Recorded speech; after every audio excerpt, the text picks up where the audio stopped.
Hello, we're going for chapter number 3 for today. Today we'll be continuing The Phantom of the Opera by Gaston Leroux. Chapter 19, The Viscount and the Persian. Raoul now remembered that his brother had once shown him that mysterious person, of whom nothing was known except that he was a Persian, and that he lived in a little old, and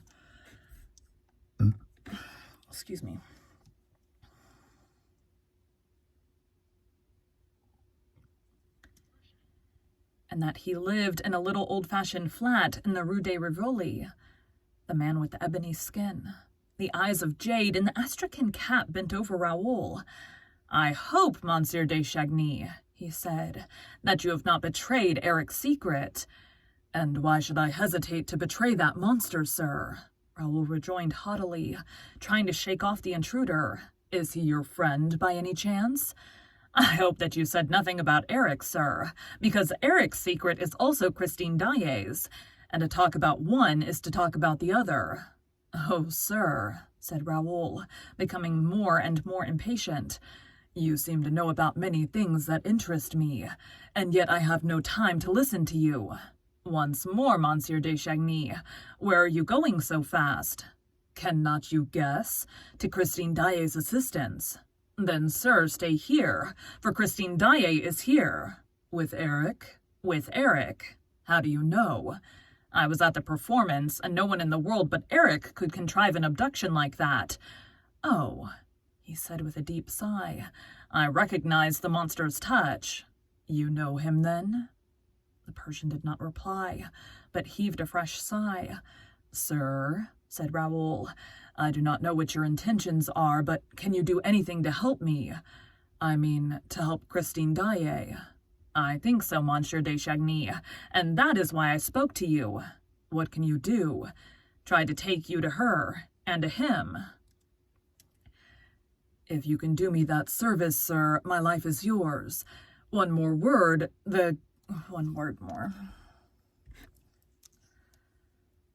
more. The commissary of police tells me that Christine Daae has been carried off by my brother, Count Philippe." "Oh, Monsieur de Chagny, I don't believe a word of it." "It's not possible, is it?" "I don't know if it is possible or not, but there are ways and ways of carrying people off, and Monsieur le Count Philippe has never, as far as I know, had anything to do with witchcraft." "Your arguments are convincing, sir, and I am a fool. Oh, let us make haste. I place myself entirely in your hands. How should I not believe you when you are the only one to believe me, when you are the only one not to smile when Eric's name is mentioned?" And the young man impetuously seized the Persian's hands. They were ice cold. "Silence," said the Persian, stopping and listening to the distant sounds of the theater. "We must not mention that name here. Let us say he and him. Then there will be less danger of attracting his attention." "Do you think he's near us?" "It is quite possible. Sir, if he's not at this moment with his victim in the house on the lake." So you know that house too." "If he's not there, he may be here, in this wall, in this floor, in this ceiling. Come." And the Persian, asking Raoul to deaden the sound of his footsteps, led him down passages which Raoul had never seen before, even at the time when Christine used to take him for walks through that labyrinth. "If only Darius had come," said Persian. "Who's Darius?" "Darius? My servant." They were now in the center of a real deserted square, an immense apartment ill-lit by a small lamp. The Persian stopped Raoul, and in the softest of whispers asked, "What did you say to the commissary?" "I said that Christine Daae's abductor was the angel of music, alias the opera ghost, and that the real name was—" "Hush! And did he believe you?" "No." "He attached no importance to what you said?" "No."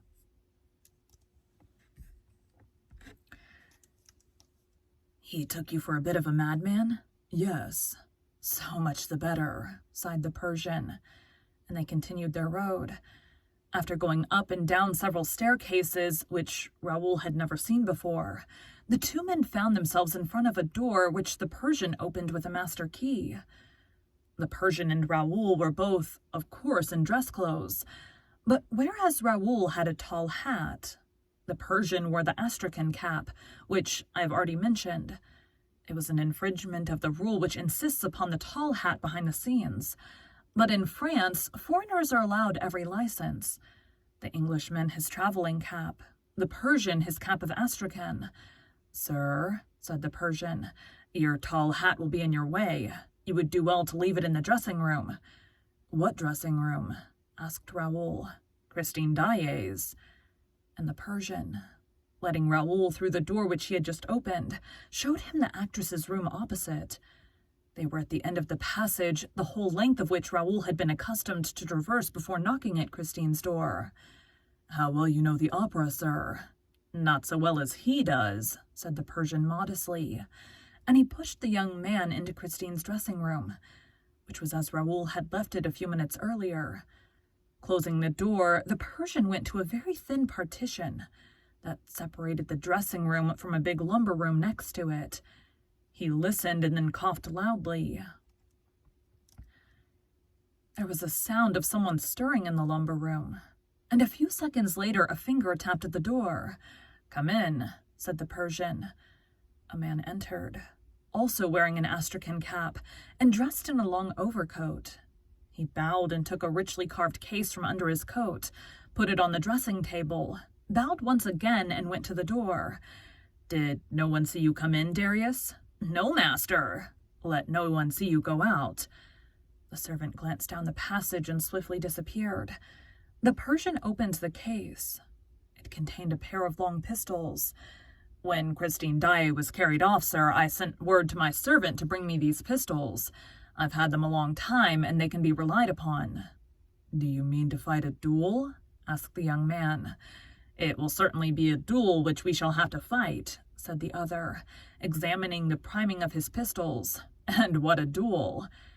Handing one of the pistols to Raoul, he added, "In this duel we shall be 2-1, but you must be prepared for everything, for we shall be fighting the most terrible adversary that you can imagine. But you love Christine Daae, do you not?" "I worship the ground she stands on. But you, sir, who do not love her, tell me why I find you ready to risk your life for her. You must certainly hate Eric." "No, sir," said the Persian sadly. "I do not hate him. If I hated him, he would long ago have ceased doing harm."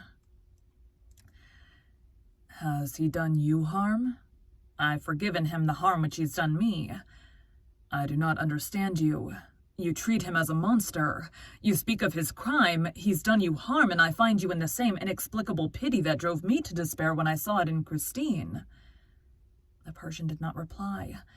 He fetched a stool and set it against the wall facing the great mirror that filled the whole of the wall space opposite. Then he climbed on the stool, and with his nose to the wallpaper seemed to be looking for something. "Ah," he said after a long search, "I have it." And raising his finger above his head, he pressed against a corner in the pattern of the paper. Then he turned round and jumped off the stool. "In half a minute," he said, "he shall be on his road." And crossing the whole of the dressing room, he felt the great mirror. "No, it is not yielding yet," he muttered. "Oh, are we going out by the mirror?" asked Raoul. "Like Christine Daae?" Like burps. "So you knew that Christine Daae went out by that mirror?" "She did so before my eyes, sir. I was hidden behind the curtain of the inner room, and I saw her vanish, not by the glass, but in the glass." "And what did you do?" "I thought it was an aberration of my senses, a mad dream." "Or some new fancy of the ghosts," chuckled the Persian. "Ah, Monsieur de Chagny," he continued, still with his hands on the mirror. "Would that we had to do with a ghost. We could then leave our pistols in their case. Put down your hat, please. There. And now cover your shirt front as much as you can with your coat, as I'm doing. Bring the lapels forward. Turn up the collar. We must make ourselves as invisible as possible." Bearing against the mirror, after a short silence, he said, "It takes some time to release the counterbalance when you press on the spring from the inside of the room. It is different when you are behind the wall and can act directly on the counterbalance. Then the mirror turns at once and is moved with incredible rapidity." "What counterbalance?" asked Raoul. "Why, the counterbalance that lifts the whole of this wall onto its pivot. You surely don't expect it to move of itself by enchantment. If you watch, you will see the mirror first rise an inch or two, and then shift an inch or two from left to right. It will then be on a pivot and will swing round. It's not turning, said Raoul impatiently. Oh, wait, we have time enough to be impatient, sir. The mechanism has obviously become rusty, or else the spring isn't working. Unless it is something else, added the Persian anxiously. What? He may simply have cut the cord of the counterbalance and blocked the whole apparatus. Why should he? He does not know that we are coming this way. I dare say he suspects it, for he knows that I understand the system. It's not turning.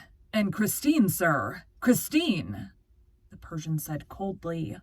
We shall do all that is humanly possible to do, but he may stop us at the first step. He commands the walls, the doors, and the trapdoors. In my country, he was known by a name which means the trapdoor lover. But why do these walls obey him alone? He did not build them. Yes, sir, that is just what he did. Raoul looked at him in amazement, but the Persian made a sign to him to be silent and pointed to the glass. There was a sort of shivering reflection. Their image was troubled as in a rippling sheet of water, and then all became stationary again. You see, sir, that it is not turning. Let us... Oh, this is Raoul. You see, sir, that it is not turning. Let us take another road. Tonight there is no other, declared the Persian in a singularly mournful voice.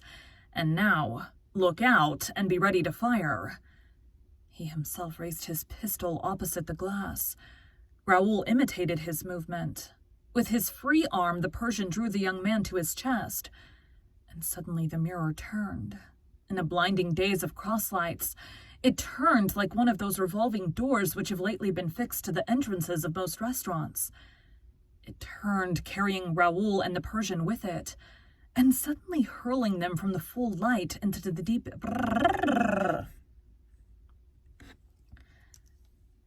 And suddenly hurling them from the full light into the deepest darkness.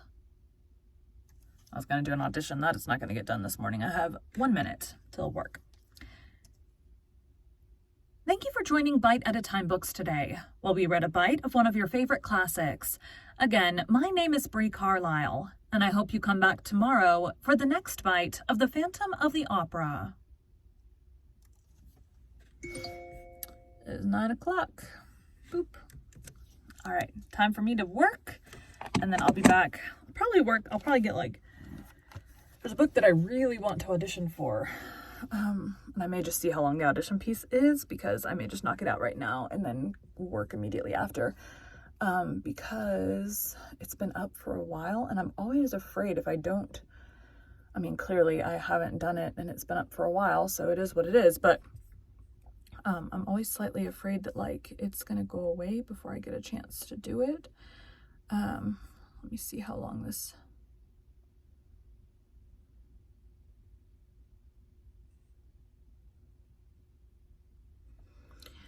Anyways, thanks guys.